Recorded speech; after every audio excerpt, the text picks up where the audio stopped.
This is a really special Recovery Month event. We're coming to the conclusion of Recovery Month, which is September every year. SAMHSA created Recovery Month about 35 years ago. And I know it's played a huge part of my own personal recovery, and we couldn't be more thrilled to continue to build out celebration for recovery across the country. My name is Kristen Harper, and I am a woman in long-term recovery. And for me, that means that I've been practicing abstinence-based recovery since 2001. And I'm very grateful that the arts have played such a huge part of my healing and recovery process over the past 24 years almost. Today, the Art of Recovery discussion, we are joined by some incredible panelists. I can't wait to get out of the way and turn it over to our facilitator, who's one of my sheroes and has been for many years. I do want to just quickly go over some housekeeping tech information in case you have any questions about the Zoom webinar format. We have moved to a webinar platform because of the size of the registrations for this particular webinar. It was quite large, so there are some limitations that come with that. So your microphones as participants are muted and your cameras will be off for the duration of the webinar. This helps minimize the background noise and distractions since we have quite a large number of attendees today. There is a Q&A section at the bottom of your menu. We please encourage you to ask questions during the presentation, and we will make sure that we feed those questions to our facilitator and to the panelists as well. You can type your question at any time. We will address it as many possible throughout the conversation today. If you would like to ask your question anonymously, you can also do that too. There is a selection button in the Q&A box where you can select anonymous question. The chat function is also not available for today's webinar. We are recording, so this session will go on SAMHSA's website and will also go on our Office of Recovery website at SAMHSA. And then if you need to leave the webinar at any time, feel free to. You can just click the leave button at the bottom of your screen.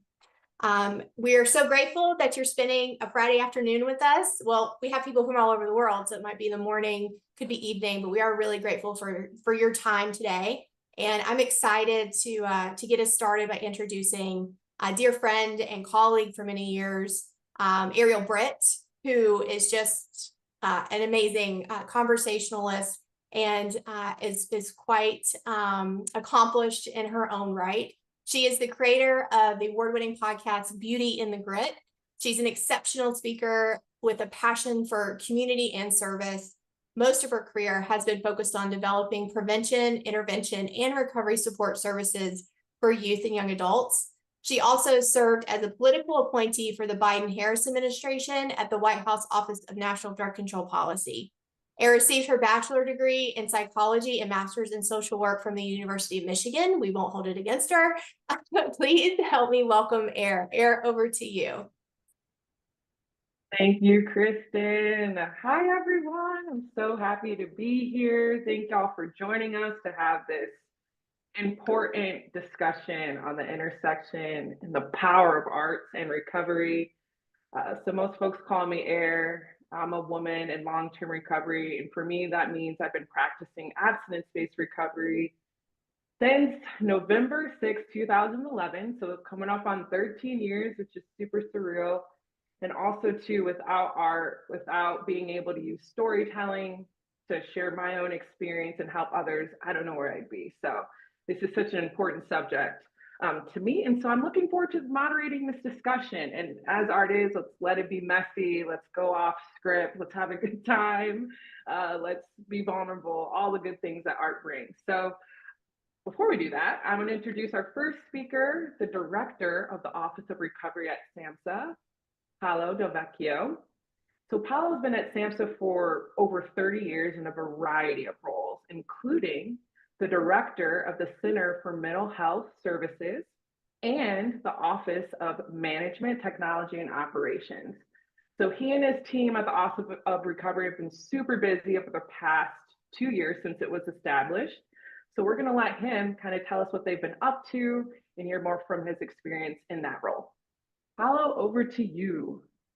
Thank you so much, Air. And Let me thank all of our presenters and panelists on the session today. Thank you all for joining in this important conversation about art and recovery. I am also a person in long-term recovery. I identify as October 11th, 1985, as when I began my journey from mental health addictions and trauma. And so this October 11th will be 39 years for me.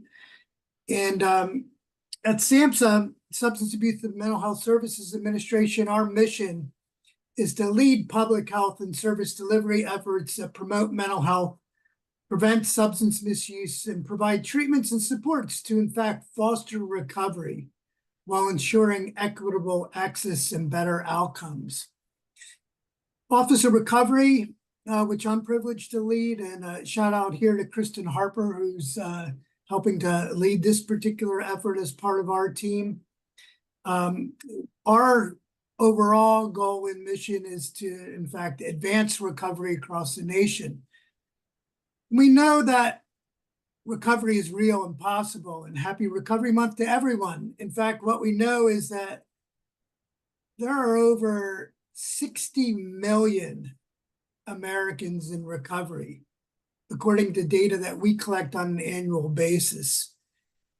What that says is that recovery is real, recovery is common. In fact, over 70% of us who have these conditions identify as being in recovery.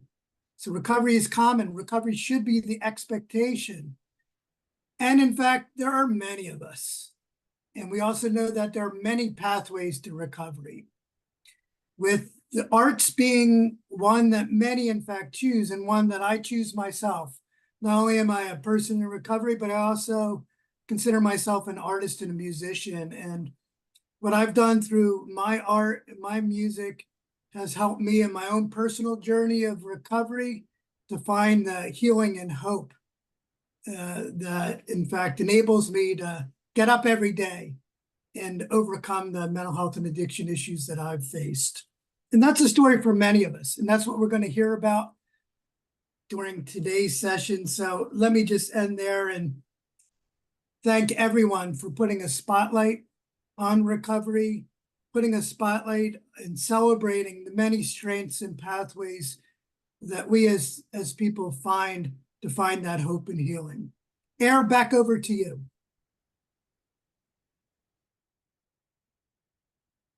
Thank you so much, Paolo. We're super grateful to have you at the helm. So now the fun part, we get to introduce our panelists.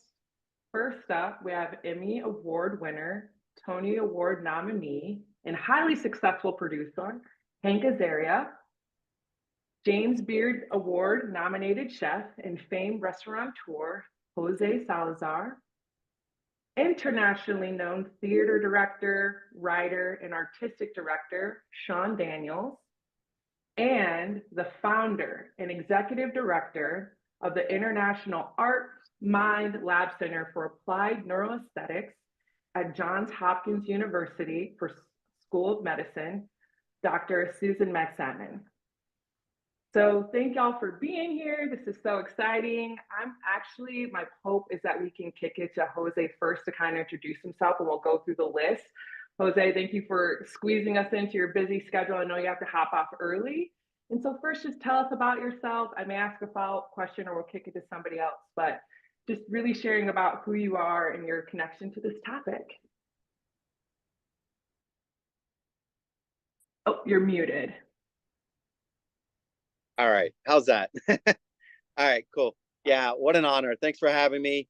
I am super stoked to be included in this amazing panel. So a little bit about myself, grew up in New York City, well, Queens specifically, and I'm actually back in Queens, just flew in from Cincinnati where I live now. I am in my old neighborhood of Corona right now as I'm about to go meet some family members. I'm a chef, like you all already mentioned. I've been cooking for 25, 26 years now. I am just as excited about my craft today as I was 25, 26 years ago.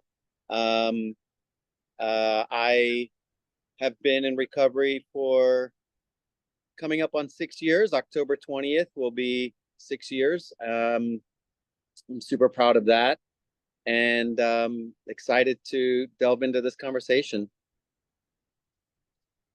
Wonderful. So I guess I'll hit you with a follow-up question, if that's okay. So when you talk about food and using it as an expression, is there an emotional connection to it? What are you finding out right now in your journey in the intersection of food and your recovery and art? And how has that kind of shifted as your recovery has grown and changed? Yeah, certainly. Well, I use food as therapy. And really, if I'm in the kitchen, that's where I'm my happiest and my most relaxed. And that's a big part of what helped me on my journey to recovery. And today still, if I'm feeling a little stressed out or having a bad day, I go in the kitchen and I scramble some eggs or whatever it is, even the simplest of meals. And I just feel the sense of comfort. And then as far as my creative process, since I've been in recovery, that I've just felt this heightened sense of creativity. I feel like I'm more focused and more able to dedicate myself to being a better chef. And so I think I've benefited a lot from being in recovery. I feel like my food is better than it's ever been. I love that. It can be simple, right? The eggs, just something that you can do. I love that. We're going to move on to Sean and introduce Sean here to the screen. Tell us about you. I hope folks can hear me okay. Can you hear me all right, Sean? Yeah, you sound great. Okay, great. Wonderful, wonderful. Thank you all so much. So I was just saying, if I make it to October 12th, I will have 13 years. Always the fun story I love to tell is that and by fun, I mean it's terrible, but that I wanted to take my own life on October 12th, 2011. And instead of doing that, I called my mother, with whom I did not get along with at the time. And by whatever you believe in, it was my mother's 1-year anniversary of getting sober. I did not know that she was trying. I did not know any of that, but she was walking home from her meeting of getting her 1-year chip, and I called her. And so to this day, we have the same sobriety date, just 1 year apart. And we always joke that if someone goes off the wagon, then we both have to go off the wagon, which nobody laughs at, but we find really funny. So since that time, I've really dedicated myself to using the arts to try to battle addiction, to try to change national narratives, to figure out how do we, as a people, understand, or why do we believe the things that we believe in.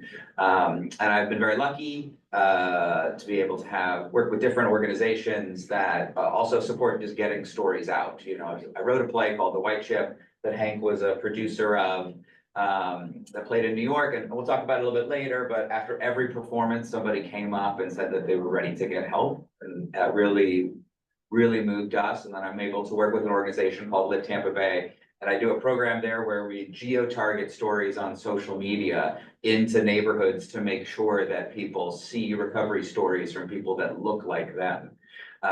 Social media may have destroyed democracy, but it is really great for getting in the exact stories that you want to people, to make sure that they see what it is that they can relate to. And we did a test pilot of it for 8 weeks, and we had 14 million impressions in 8 weeks of people watching stories of recovery. So I think that shows that if you get the right story to the right people, they're ready for it. And for me, that's all the arts, right? That's storytelling. That's our oldest art form is people.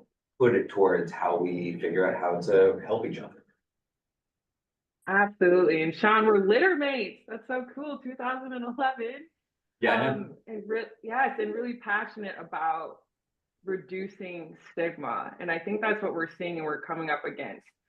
kind of in that process too, maybe even sharing your own story and knowing that that's probably helps people. What do you kind of find as the biggest success and challenge in that process of figuring out what the right story is to share, you know, depending upon that? How does that come to you?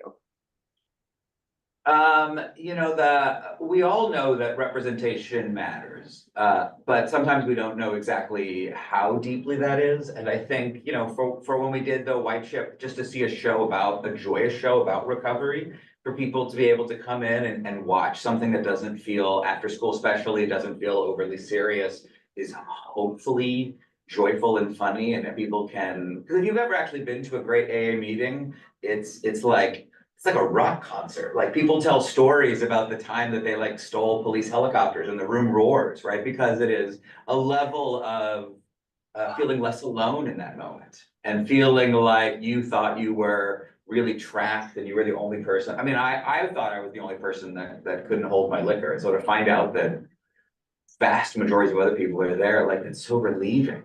And so I feel like that's where laughter comes from.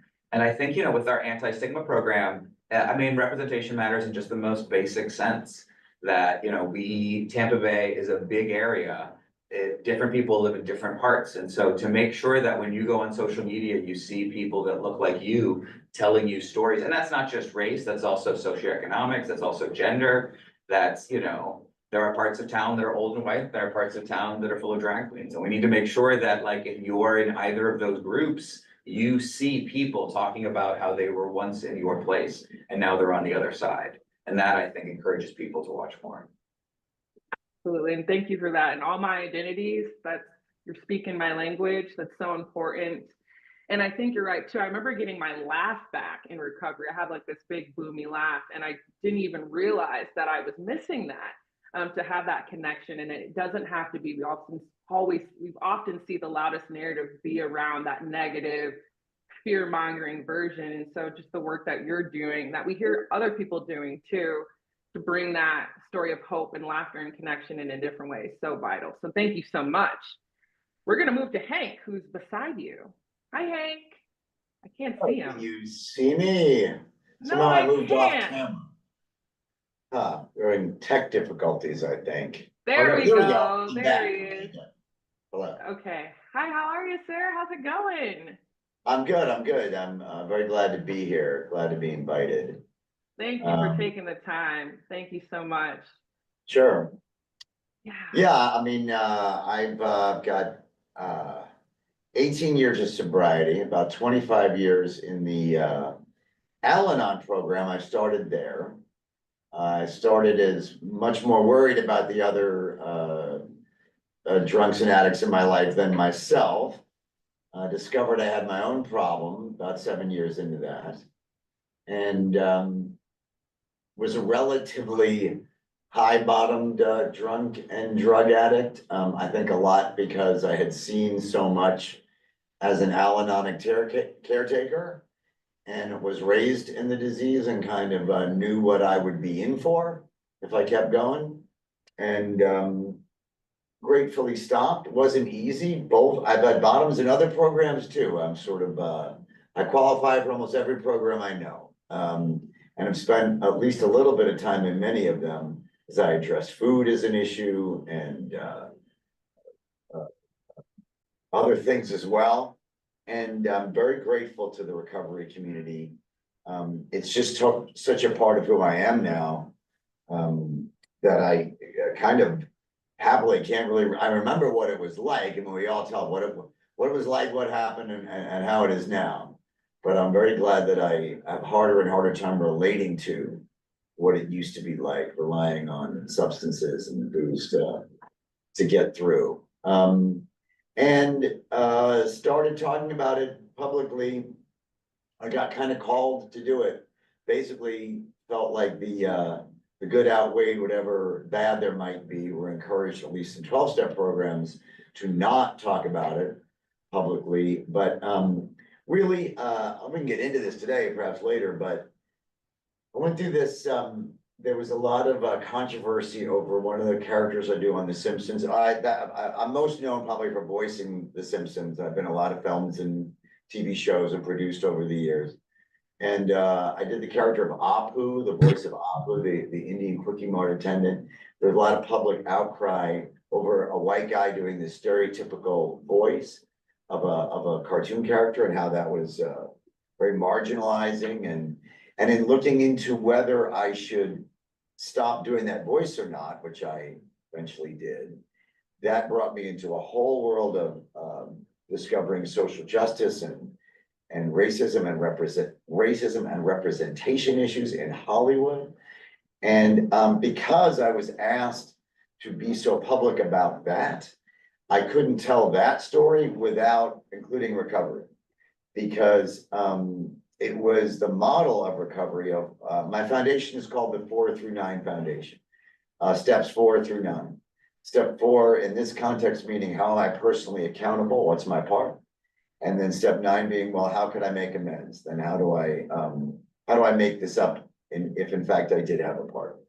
So when folks ask, why did I stop? Why'd you stop doing the voice of Apu? I'm like, well, therein lies the tale, and it involves what I consider personal accountability to be, which I can't separate out recovery from that. And that's a lot of why I began speaking publicly about recovery. Thank you for that courage. That's not easy, I'm sure, but you're right. I think when you live by a new set of principles, right, which what it sounds like within your recovery, things change. I'm navigating that myself, right? And I think a lot of us are, even just claiming that I am an artist at times, it can be difficult, right? But how do I integrate all aspects of myself? So something that also really stuck out in what you were saying is that you have a new definition of your recovery now. You don't identify the same as your substance use and other issues, right? So what is your definition of recovery today? An interesting question. I do have one.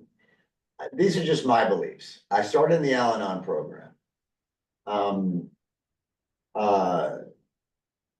Started looking at first, believe it or not, my drinking and using, the uptick in it was a little bit of progress for me. Because for the first time in my life, I was putting myself first and asking, well, how can I enjoy myself as opposed to taking care of everybody else? And one of those things I discovered that I liked was drinking and using. Not surprisingly, that became first a little problem and quite a big problem after a while. And I had to stop. And I stopped in AA. And that wasn't easy. Both those bottoms, my Al-Anonic bottom, my codependent bottom, and my AA bottom were very different, but very, very difficult emotionally, psychologically for me. I feel my home program really is adult children of alcoholics. I was raised in an addicted environment. And what I really most relate to is connecting why I drank, why I was a codependent caretaker. I tend to look at my behaviors as sort of different expressions of the same core problem of coping skills, survival traits I picked up as a kid. One of those was drinking and using, another was codependency, another was workaholism, another was food addiction, kind of you name it. I see sort of core disease, if you will, if that's the right word, is the center, and then those addictive behaviors like spokes on a wheel. And I think any active addiction like alcoholism, like I had, needs to be addressed urgently if that's where you're at. But then after a while, for me, I'm not cured. I never graduate out of that personality type. That's how I'm built. And so I need to, like a diabetic needs insulin, or a car needs gas, or a plant needs to be watered every day, I need to connect with others. I find that the opposite of addiction isn't sobriety, it's connection, and connection with others. And the most profound connection I find in my life is the truth about my own shame and disease and the problems I encounter. And so I have to have that in my life, and I've been able to express it now publicly as well. Have to have the truth. Thank you so much, Hank. I appreciate it. Now we're going to go to Susan. Hi, Susan. How are you doing? Get myself off there we go.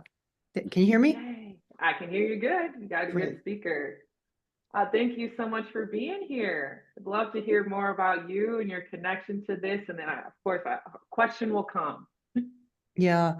Well, thank you, first of all, for having me. This is really a very poignant and meaningful discussion and hearing everyone's stories. And I really, right time, right moment.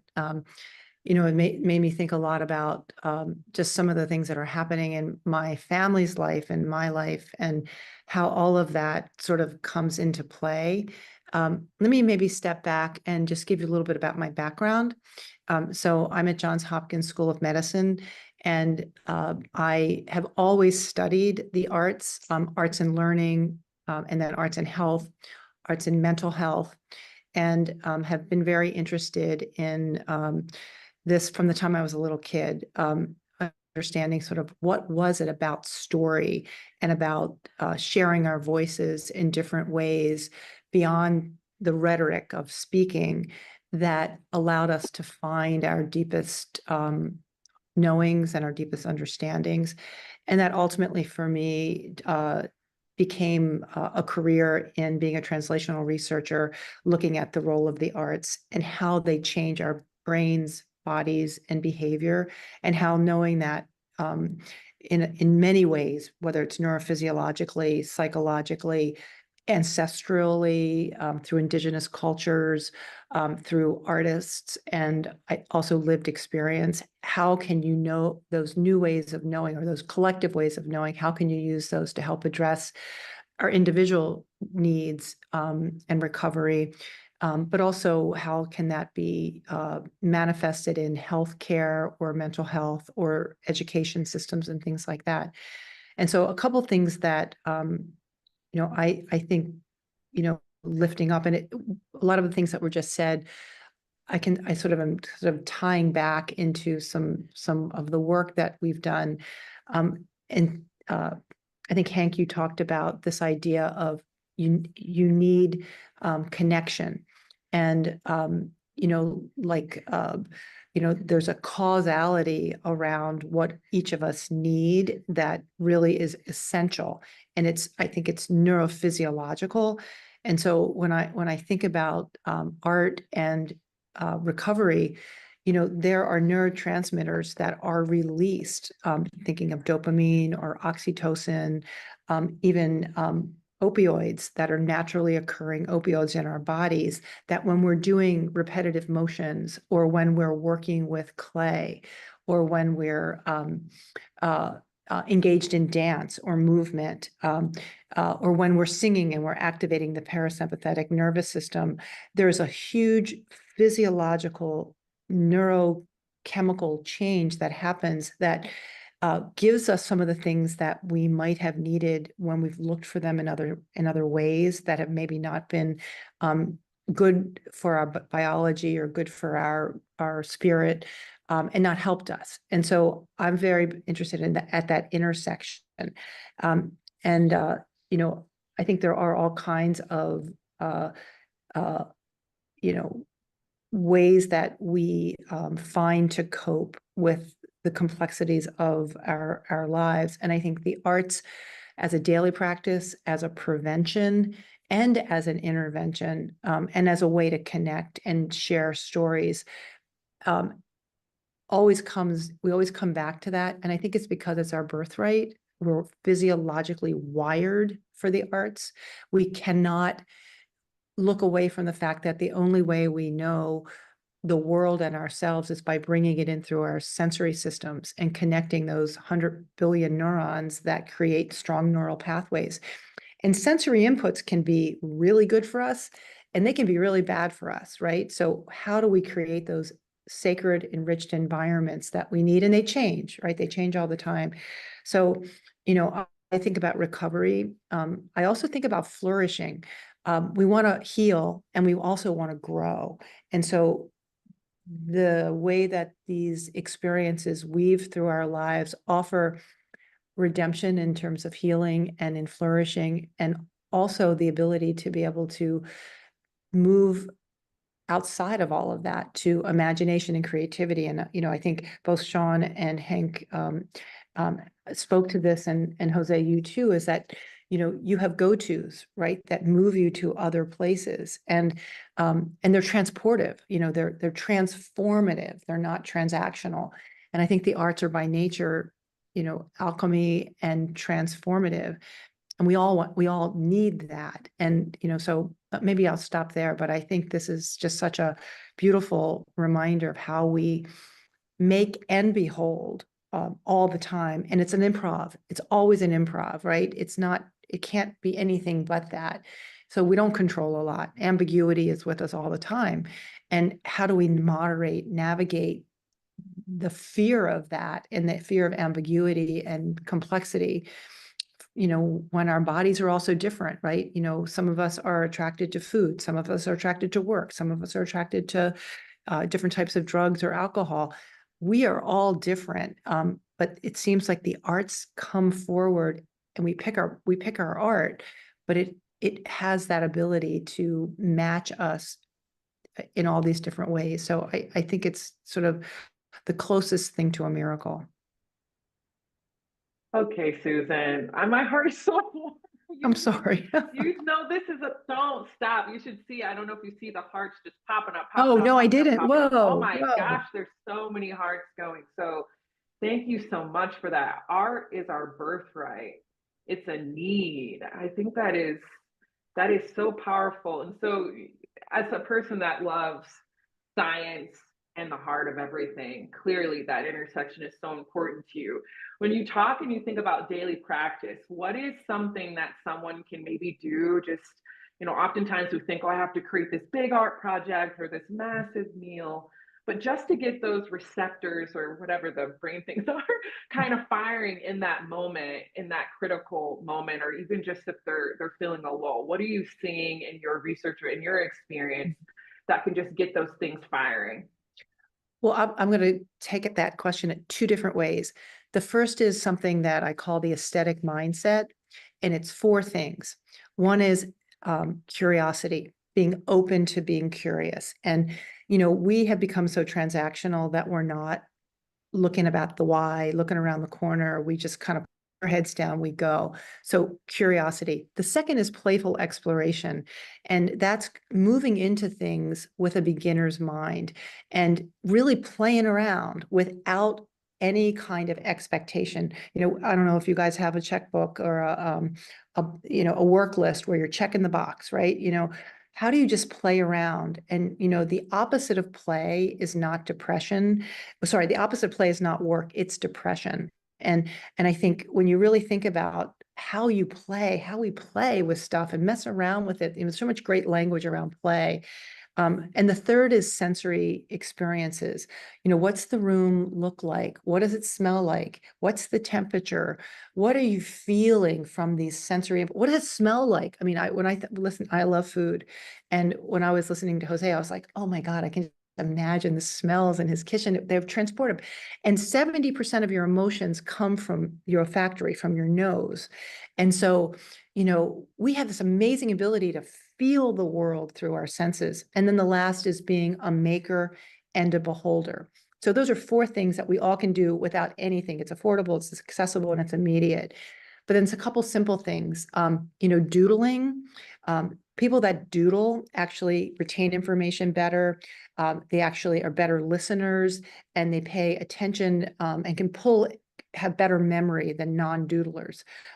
Humming or singing activates your parasympathetic nervous system, immediately lowers cortisol by activating the vagus nerve. So you can calm your body down just by doing that. Movement, dancing, immediately changes your muscular, your respiratory, and starts to affect your endocrine and immune system. So these little things, drinking a cup of coffee, taking a walk in nature. Nature within 15 minutes moves you back into 15 minutes of being in nature, where you're really intentionally in that space creates homeostasis. And I think one of the coolest things about art, for me, who, like all of you on here who are so talented, I'm really shitty at everything. I can't sing. I write really bad poetry. I dance like Elaine on Seinfeld. But it doesn't matter how good you are at it. You don't have to be proficient in order for you to have tremendous benefit. And so you said earlier, I have trouble calling myself an artist. I think we're all creative, we all have creative expression all the time, and that's art making, right?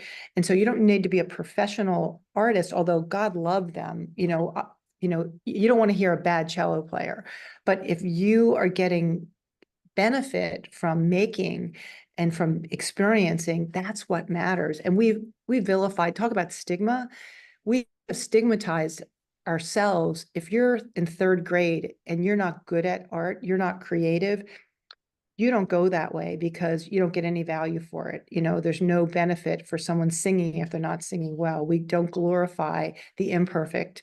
You know, we don't glorify the person who's just doing it because it feels good.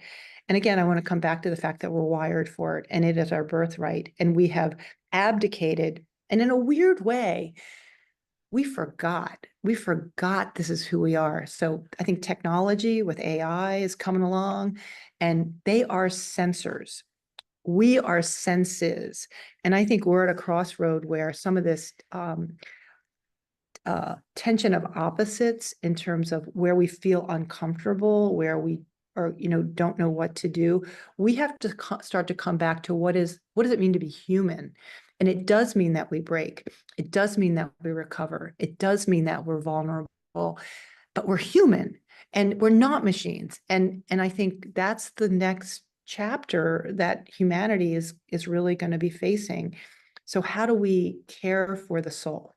And how do we do that not only as therapy, which is wonderful, but the word therapy comes from the word care. So it's constant care and feeding of ourselves. And I don't know, I just think that that's really an important thing to remember as we give ourselves some grace.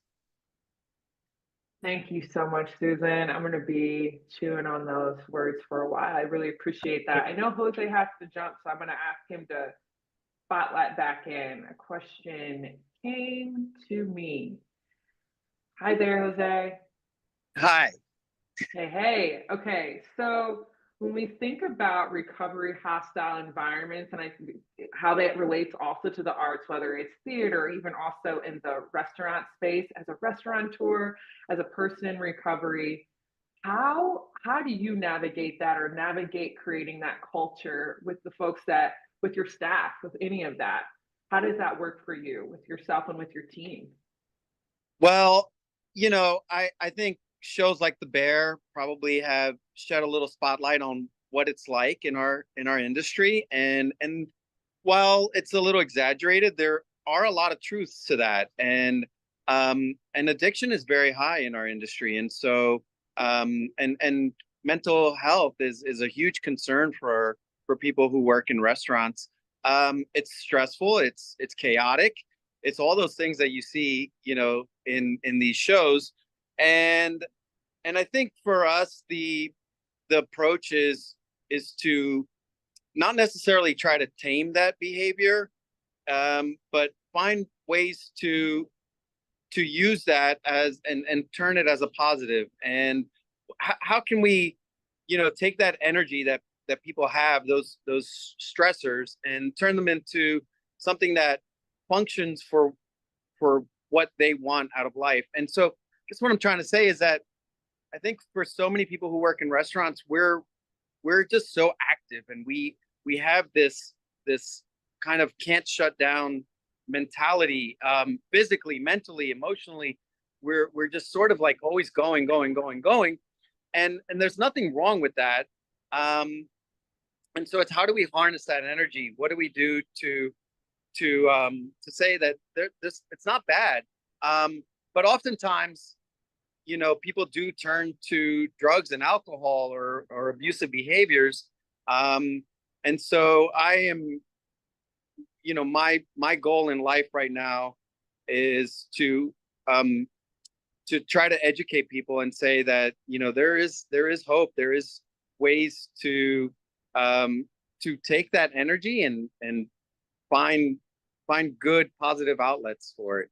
I'm not as eloquent as Susan. In fact, Susan, I think that I hear AI is developing this feature where you can FaceTime someone and then you'll be able to smell through the telephone. Like AI will then transmit the smells. So I'll cook for you every day, and then you talk to me and motivate me and educate me, and we'll help each other out. So I'm coming to see you. I love it. I love it.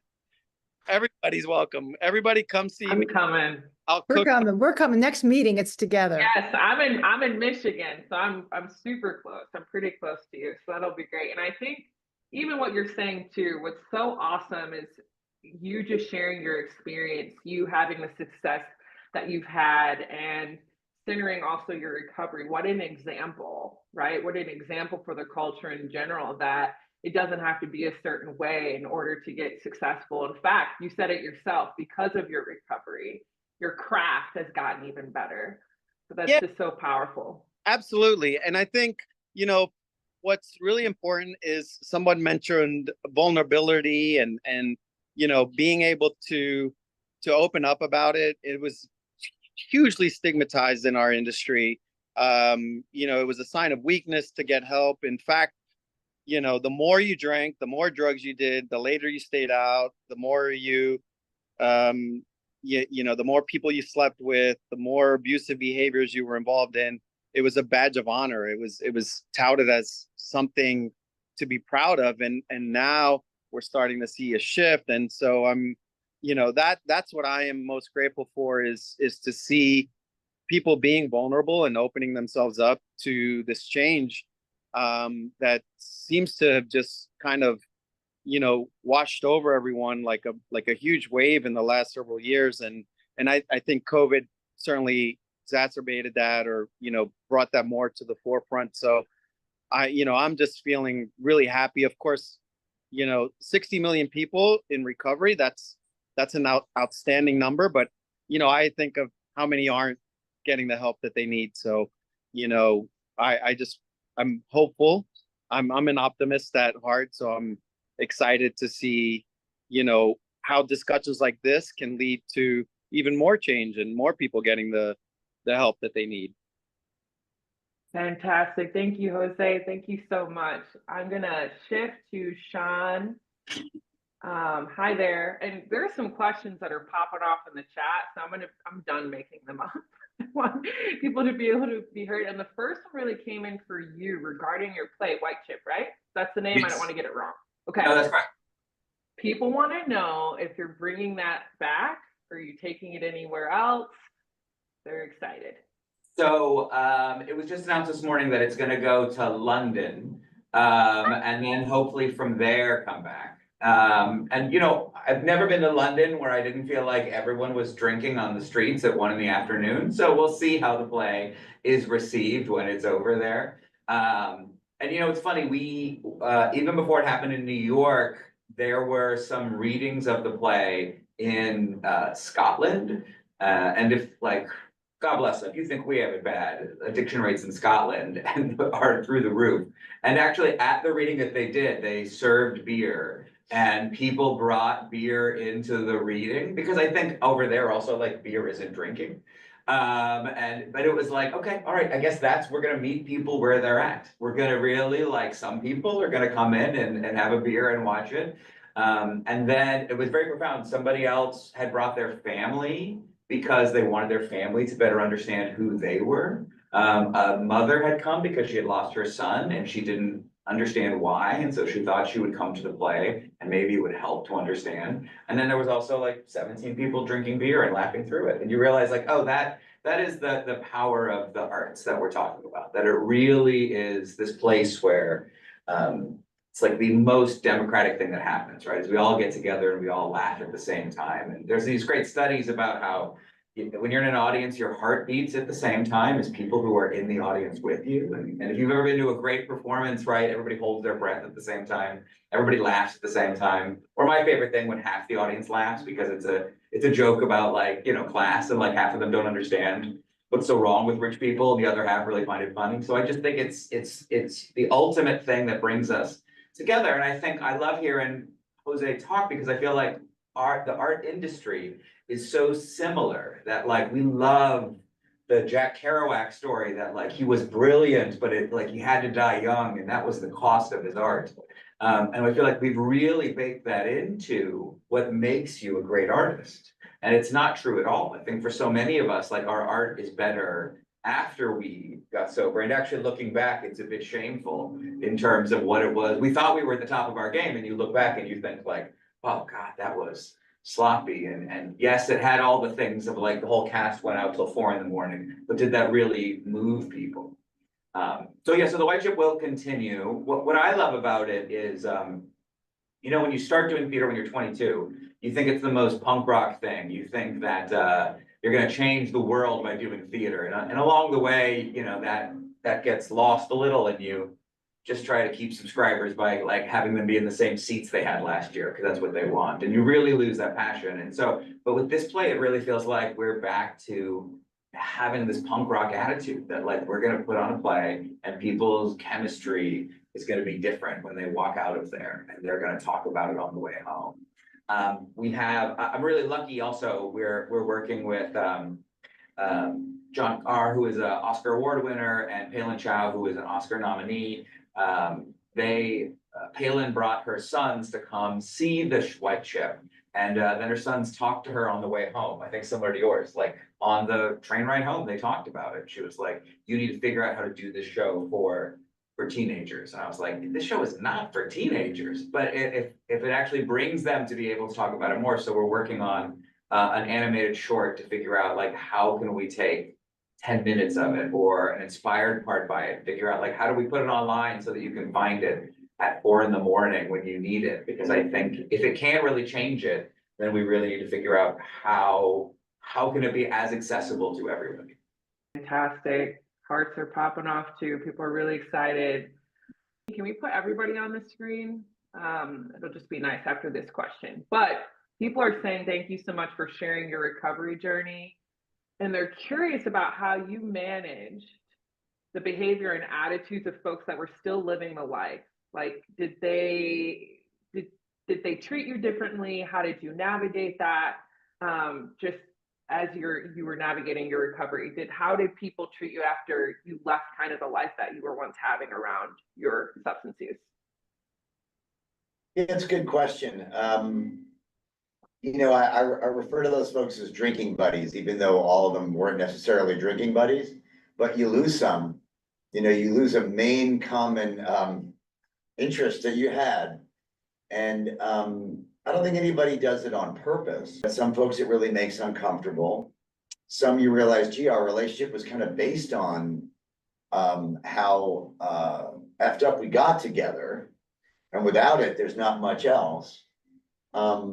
And there's subtler codependent versions of drinking buddies, folks who I really only used to gossip with. You know what I mean? And that was sort of the base of our relationship, and that didn't feel right anymore. Folks who I was at work with who would be real abusive, you know, and I didn't really condone that or want to be around that anymore, or didn't have the ability to tolerate it so much anymore. If I was in my right mind and in my right thoughts and feelings, as I got more, as serenity, as we say, the priceless gift of serenity became more and more important to me, certain situations and folks weren't a good match for me anymore. And some of that was sad and lonely. You know, I miss some of those folks, and they miss me, and sometimes it comes out real sideways. Not direct at all. But when I look back and I realize, you know, plain and simple, what was going on there was I just, in my sobriety, in my recovery, in my serenity, really wasn't the same person. And we didn't have as much common ground anymore. And I truly love some of those people. But But I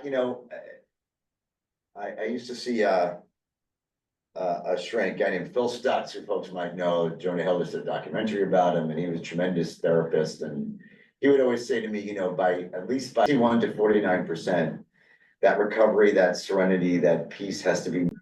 In some ways, I had to step out of some social and professional situations, but I really don't have any regrets about that.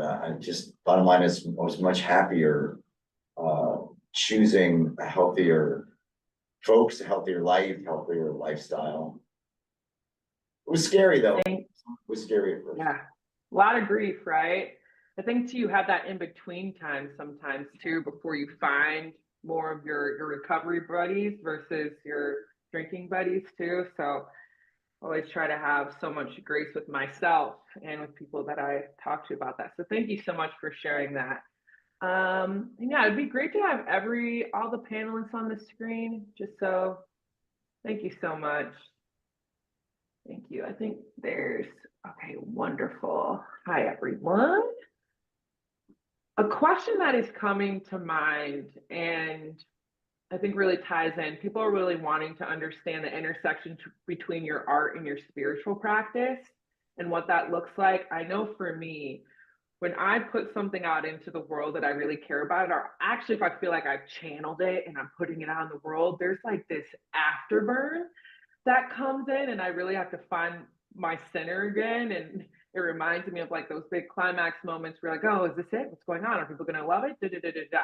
How do you navigate that, being experts in your field? How do you ground yourself in your art? And is there a spiritual practice that maybe you can share with us? And Jose, I know you have to go soon, so we'll kick it to you first again and then go to Susan, just so you can hop up if you need to right after that. Sure. Spirituality is always, I think, interesting because, we all look at it a little differently. And, for me, nature is, I think, that one thing that does ground me and brings me back to center. So whenever I'm feeling like yes, like I've exerted every bit of energy that I have to give to the world, whether it be, having a long work day or being involved in helping others during their recovery. If I get out into nature, it helps inspire me and it helps ground me, and that is really my spiritual place. That is where I feel next to being in the kitchen, I feel the most comfortable, and it actually helps inspire me to cook, because if I'm looking out at nature and I see the changing of the leaves, then suddenly it makes me think of some ingredient that I want to cook with that is of that season. So that's really, being in, taking a hike and not having all these distractions and just the quiet, the serenity, that we talk about, that for me is really the important thing that I need to remind myself to get out into nature more often.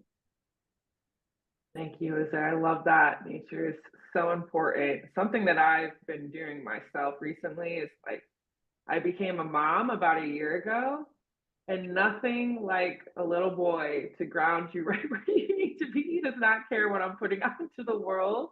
He just wants my cuddles. He wants my love. And so it's so funny too, in my recovery journey, how that changes. And even too, just being more truer to myself. I think, like many of us too, and 90% of folks that are in recovery have come from a traumatic environment. There's some trauma attached to that too. And so this idea of earning really got me out of my creativity. So to be able to come back to that truth, as Susan was, so my birthright as a creative, and not feel that pressure. It's just so important to have those lenses, whether it's nature, a baby, a kid, or whatever, your friends, to see the truth is so important. So thank you for sharing that.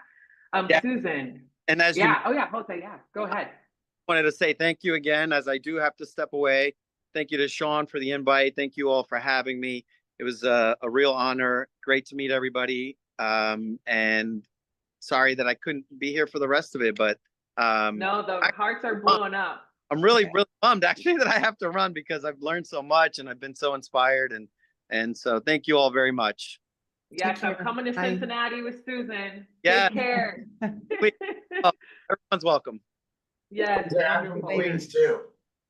I'm from Forest Hills. Queens. I'm from Corona. I'm in Corona right now. Nice. That's awesome. All right. Be good, guys. Bye. Appreciate Take it care. all. Take care. Bye, everyone. All right, fantastic. Susan, we'll kick it to you in relation to that question, spirituality, groundedness, all of that. What are Yeah. you seeing with yourself or in the research?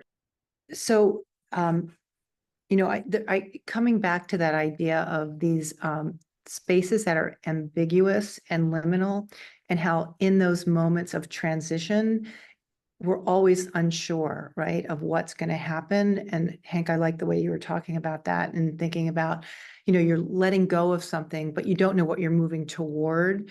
But you've got to let go and move forward, and they don't always happen at the same time. And there's some really great work around ambiguity and listening and observing and being able to be in that sort of still, quiet moment. It's that pause moment where you can tolerate ambiguity. And the arts tend to be an area where you start to be able to move toward that other side of the liminal space. And you know, and that can happen in a number of art forms, depending upon, you know, what you gravitate to. For me, two things. One is, you know, when I really don't know, but I know I'm anxious and I'm really, and I haven't built muscle, you know, for that new space. And ambiguity is never the same all the time, right? You think, oh yeah, I'm used to tolerating it, but I'll use a situation where, as a family member who is primary for someone who's living not in recovery, if I don't hear from this kid for 10 days, I'm sure he's dead, right? I'm sure he's dead. You know, it's just a question of how dead is he, and, you know, how, you know, where is he? And that ambiguity is really, really hard. And, you know, one of the things that I find to be really helpful is journaling and writing and putting things down that I would never say out loud, because it would create a different kind of conversation that I don't want to have. But there's a lot of research around journaling and writing, expressing your feelings. Not if you ever, you don't have to ever share them, but the act of getting them out lowers cortisol and also gives you more cognitive bandwidth to be able to process and begin to understand things. So that's one thing. The other one, there's some really interesting research, but also something that I do is, because I'm not a visual artist. I collage because I know there's something going on. I don't know what that emotion is. You know, we have over 35,000 different kinds of emotions. Like we can never name them, you know, nor maybe would you want to. But when I collage, what those feelings are start to become symbols and metaphors. And then I can go, oh, that's it. Even the color or the thing that I choose to collage around or add to. And then I come back and I can make sense of it through a narrative, through a story. And so I think those are spiritual in that way. And then I'm a gardener, you know, I plant my garden, I weed my garden, it's seasonal. And I also come back to this idea that we are of nature. And so it doesn't make sense that you would be planting, you know,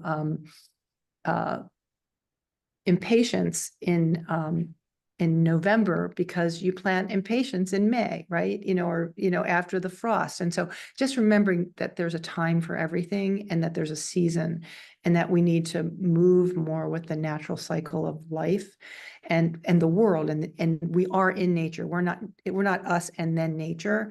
And so I think gardens are also metaphors for me for the beautiful, and a million flowers bloom, and it's an ecosystem. And you have to nurture it. So there's lots of things within that for me that sustain me. Thank you so much for that. I love that. Having that groundedness, that practice of the natural cycle of things is so important.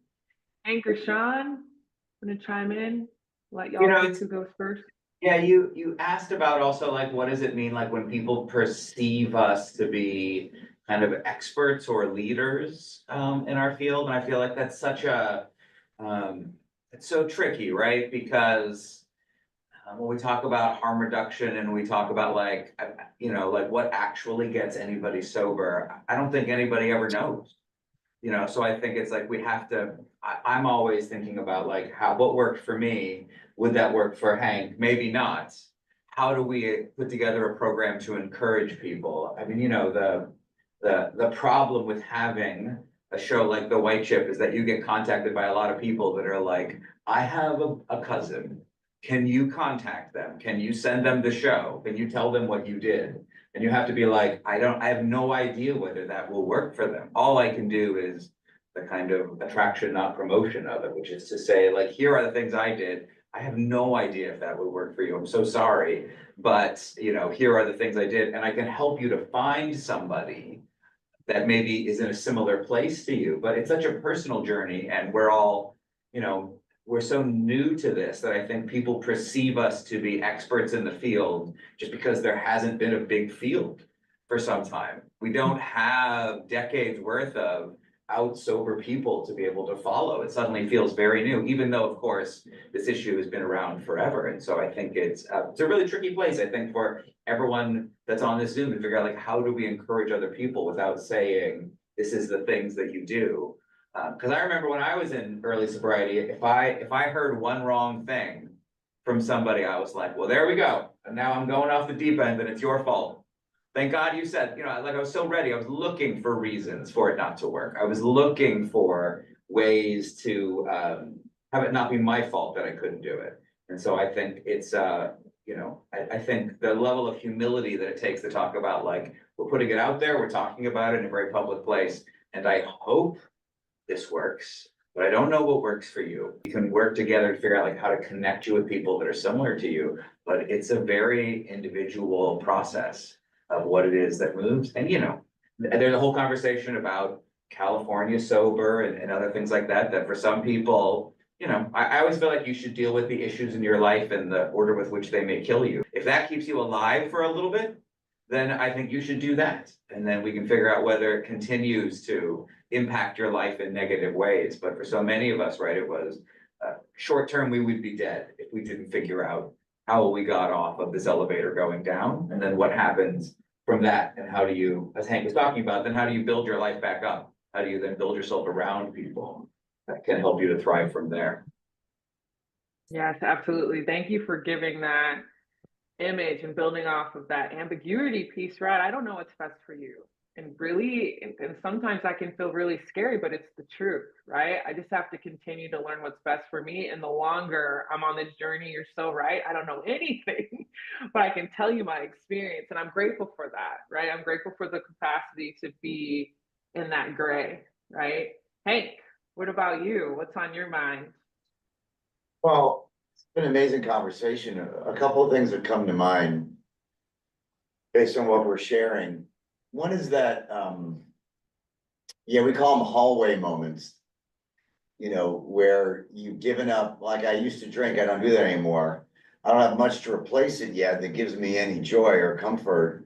And so I'm freaking out. And that is a grieving process. It's like a physical process. It takes like 9 to 12 months. And, you know, for newly sober alcoholics, you know, they're in general going to be pretty miserable for one reason or another, right? When I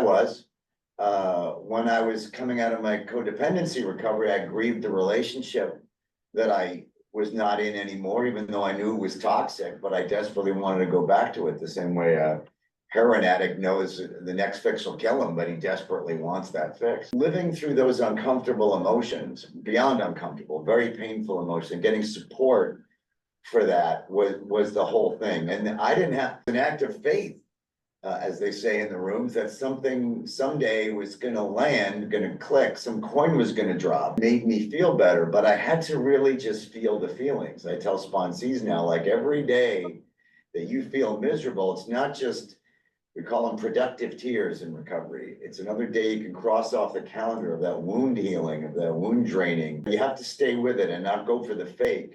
Because, you know, that's not so easy. 8 months into that process, you still feel miserable some days. It's hard not to pick up or go back to that horrible relationship or have that whole pizza or whatever it is that you want that you think is gonna fix that feeling.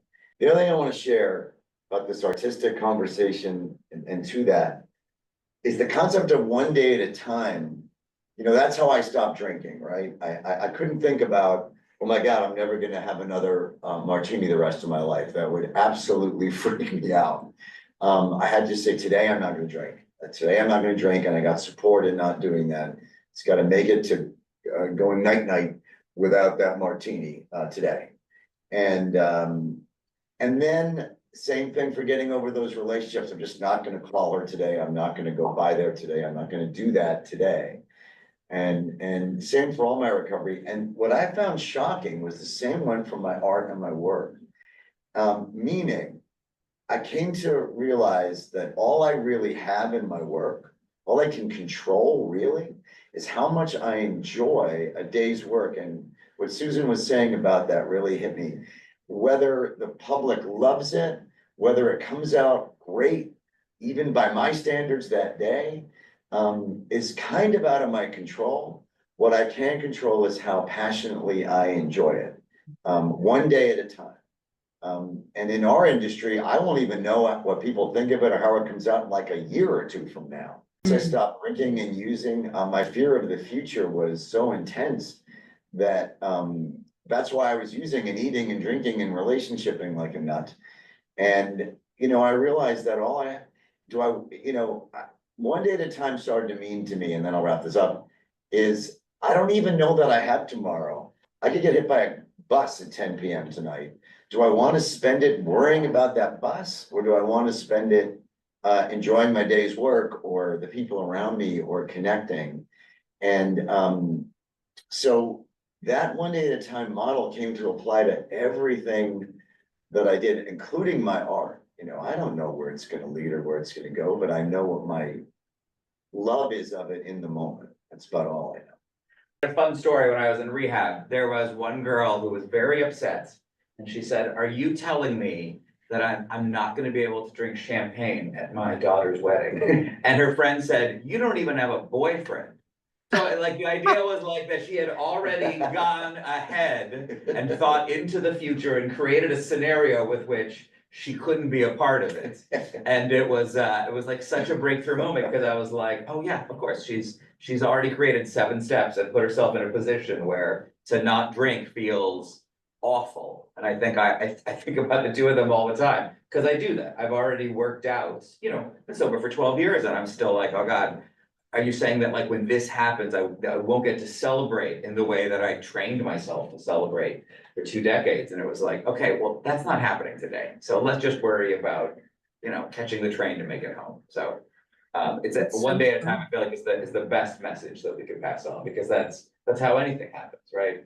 Writing, directing, that's anything. That's actually all you're doing, is just trying to do it for today.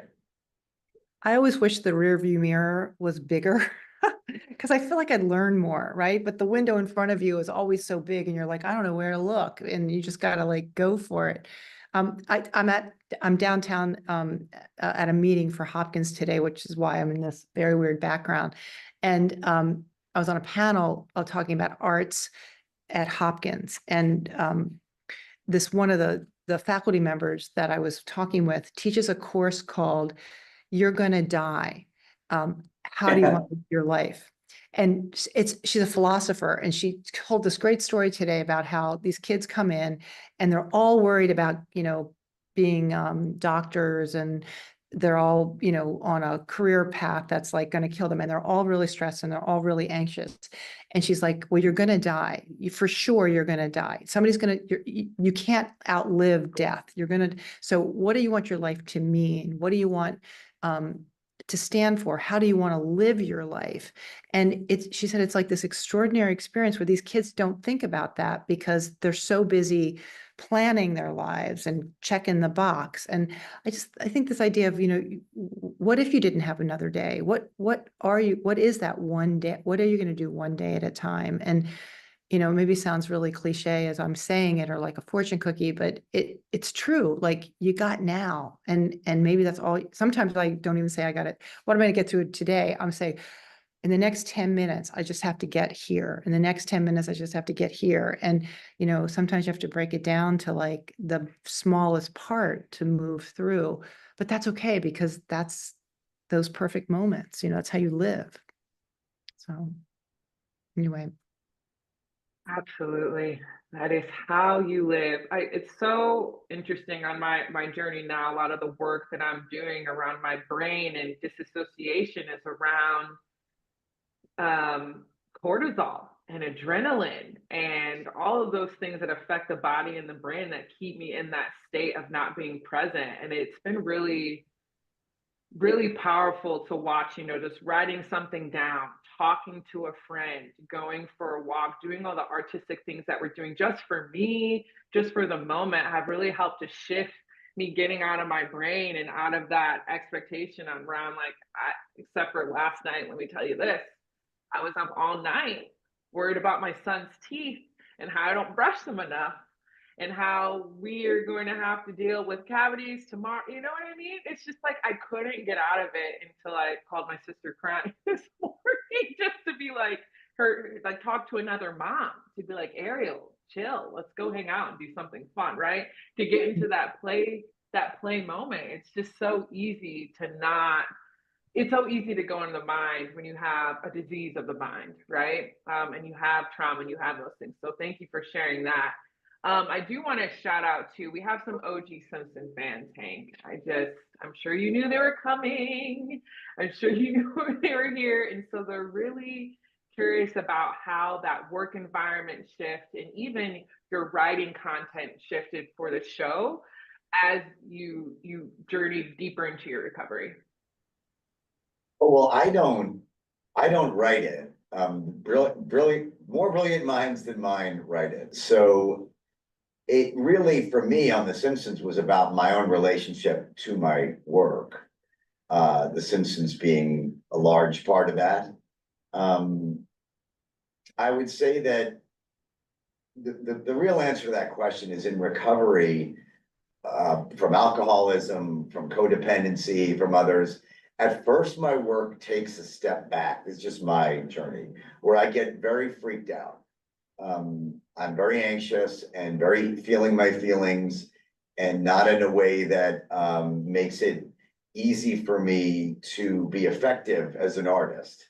But that's just temporary. That's a fake I can't go for. I have to kind of breathe through that, feel through that, express myself through that. And I'm not saying I didn't do a good job as motor bartender when I was in early sobriety. I did, I did my episode. But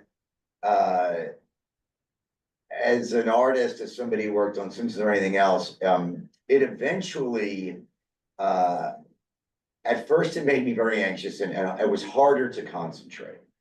And then as things settled and I got out of that hallway and started discovering what was at the other end of that hallway, if I wasn't drinking or using or obsessed with somebody else, I discovered parts of myself that where I had numbed. An artist uses as an actor is paints his emotions, his feelings, his memories, his thoughts, and I was cut off from some of them without knowing it. It was a blind spot. It was a catch-22. I didn't know I was cut off because I'd never known it was accessible. But as I had more compassion for myself and others, I think that was probably the main thing. I was able to forgive myself and thus forgive others. And I felt like the stuff I was most ashamed of, my worst moments as an alcoholic, my worst moments as a codependent, all of a sudden I could share that, forgive myself for them, and an entire a huge pool of compassion for myself and others came up, which is pretty handy for an artist. And I'm sure that made its way into even Chief Wiggum's, some of his performance. I mean, and whatever voices on The Simpsons, anything I was doing got filled in more, but I had to stay with that. That wasn't instantaneous. Thank you, Hank. You didn't have to do that, but I know people are, that's blowing Yeah, up. folks like, the kids like the voices. Thank you so much. Thank you. Oh, wow. Okay, so we're kind of coming closer to the end, and I want to give everyone space to kind of talk about, wrap up their final thoughts, anything that came to their mind, and ending kind of for me with the question, as creatives and in your work, what are you excited about? What's coming up for you in your life, in your recovery, in your art that you're super excited about right now? I just spoke, but I'll say really quickly, I'm more and more drawn to art, theater, film, TV that expresses this. And I've started trying to create content that does the same. Working on a one-man show that talks about called What's My Part? Double entendre, meaning who do I get to be as an actor? And also what's my responsibility? Who am I? How am I accountable in life? And I talk about how as a mimic, the upside of that, I could do it, and that's how I made my living, and all these voices. The darker side of that is I was desperate to be anyone but myself. I was dying to be somebody else. And I sort of made an art form out of that in a way, by talking like this, or talking like this, or talking like however.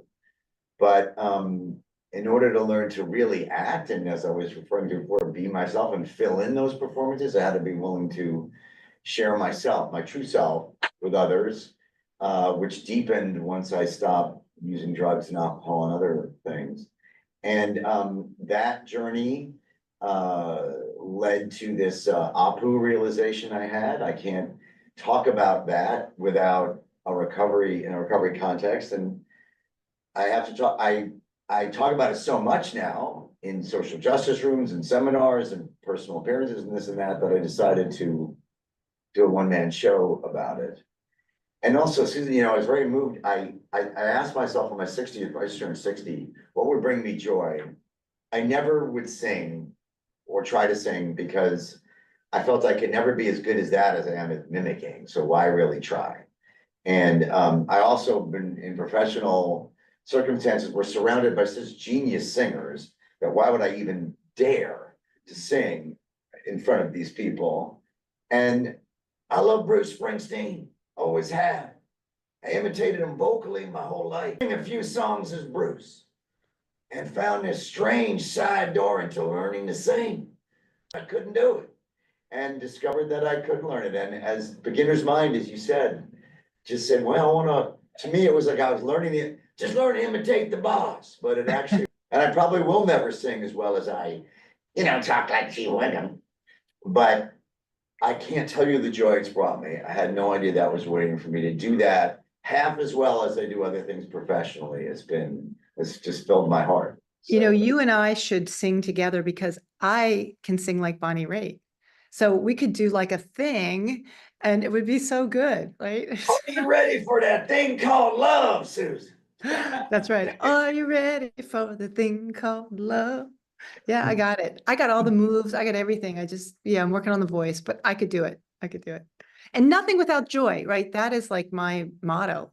And that's a hard motto, but the arts give you joy and catharsis and meaning, and joy is underrated, man. It just is. So I think joy. Great.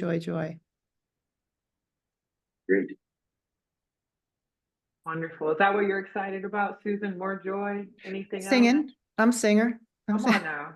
Yes. John, what about you?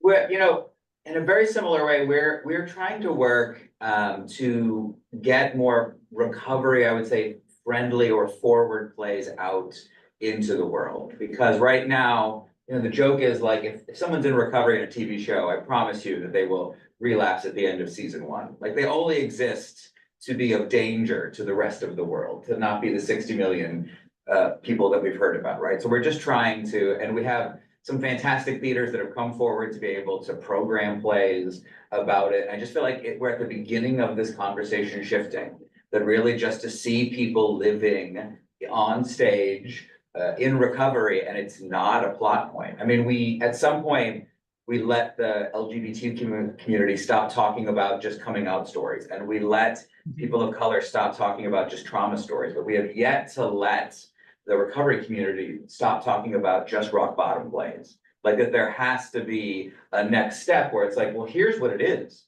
right? Like all of us got sober and then have to continue living our lives for decades afterwards. And none of that is represented in pop culture in any way. We only are at this one critical moment. And so what I'm excited about is writers that are in recovery putting it out there. I'm fascinated by and very supportive of writers not in recovery that want to write about the experience because they're interested in how that affects their characters or opens them up. And I'm thrilled about theaters finally programming plays where people just exist in recovery in the plays. And it's not, we talk about artists, it's like, it's got to be, Tennessee Williams is the only kind of like drunk artist that we know, right? It's only people that are brilliant and will probably put a shotgun in their mouth at some point, but that's part of the deal that they made.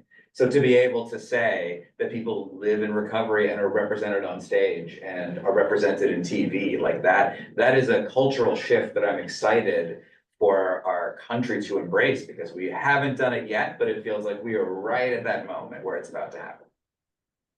Fantastic. And Susan, I'm sure you have more that you're excited about too, right? I think I cut you off a little bit. No, that's okay. I mean, I'm listening to what Sean's saying about kind of almost that archetypal stereotype, and so what's more, how does the story continue? And artists have always understood the power of the arts to heal.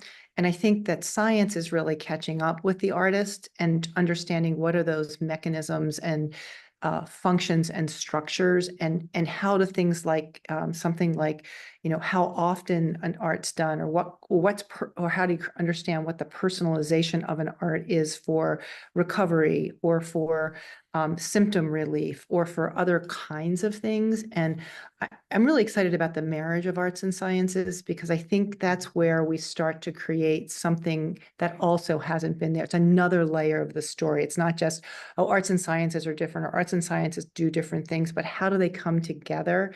And the way we're going to solve all of the individual at a micro and macro level, and so much complexity and sadness and trauma, I think, is by coming together. And so I think science and arts share more than they don't, but they do it in different, they bring different talents, right? So I'm really excited about that. Fantastic. So am I. Thank y'all so much for this amazing conversation. Thank you for the time. And for me, just hearing what all of y'all are saying, to think and dream of a world where, just even in my own experience, that I can just be me, that I can be the light of my experience.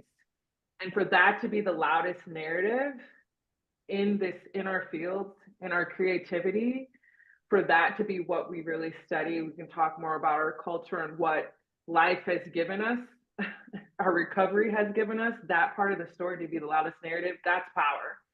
And I'm so grateful for all of your work that you're doing. I speak on behalf of SAMHSA, I speak on behalf of the folks in the room, and sorry that we didn't get to all of your questions. They're amazing, but thank you so much for just doing you, and I think that's what I really got out of that.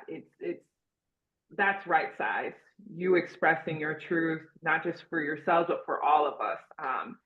And I look forward to hearing more about it and being a part of it. All right, we're gonna kick it over to Kristen to wrap us up, my dear, dear friend, and for her to close us out.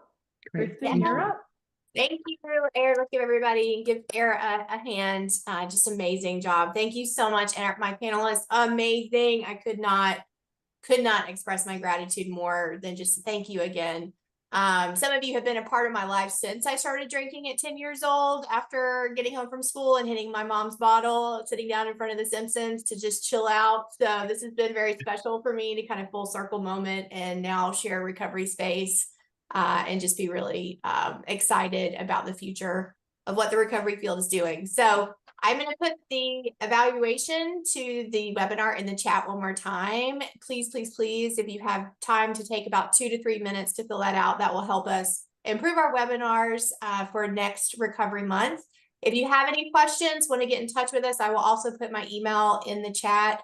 And again, thank you so much for spending your afternoon with us wherever you are in the world, and go out and create something. Thanks, everybody.